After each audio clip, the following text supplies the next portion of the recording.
मावा आणि तुडतुडा आणि थ्रिप्सबद्दल माहिती घेणार आहोत. मावा आणि थ्रिप्स हे केव्हा जास्त अटॅक होते यांचा, त्याच्याबद्दल आपण आज माहिती घेणार आहोत.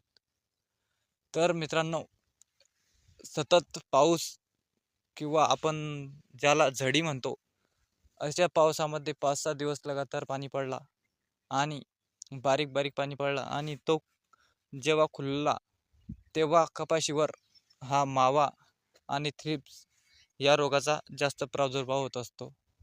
आणि आपण जेव्हा खत टाकतो, पहिला डोस दुसरा डोस, त्यावेळेस 3 दिवसांनी त्याच्यावर मावा आणि थ्रिप्स हे यांचा अटॅक वाढत असतो.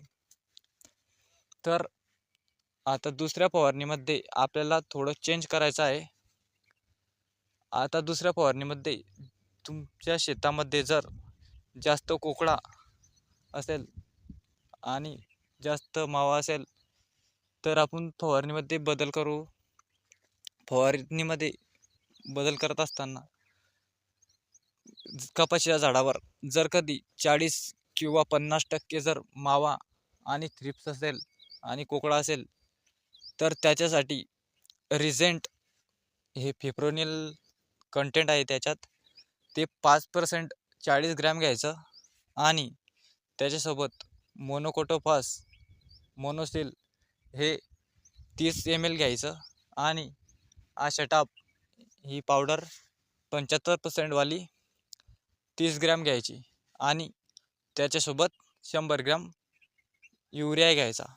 ही आपली दुसरी फवारणी.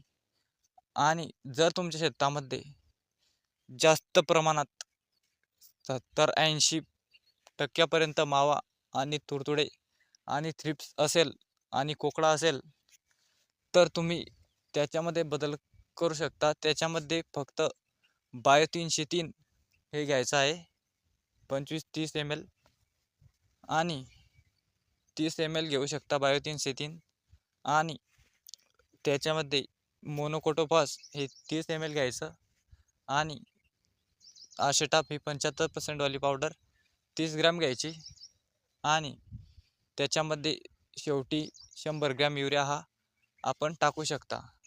ही अशी दुसरी फवारणी आपण आपल्या शेतामध्ये करू शकता. जास्त कोकळा असेल किंवा जास्त थ्रिप्स असेल तर आपण बायो 303 घेऊ शकता. नाहीतर 40 किंवा 50 किंवा 30% जर मावा आणि तुडतुडे आणि थ्रिप्स असेल आणि कोकळा असेल तर आपण रिझेंट हे फिप्रोनिल 5% हे त्याच्यात घेतले तरी चालते. बायो 303 घ्यायची आवश्यकता नाही. बायो 303 हे जास्त 70 किंवा 80% जर मावा तुडतुडे आणि थ्रिप्स असेल तरच घ्यायचं आहे. तर तुम्ही जर चॅनलवर नवीन असाल तर चॅनलला सबस्क्राईब आणि व्हिडिओला लाईक करायला नका विसरू. धन्यवाद.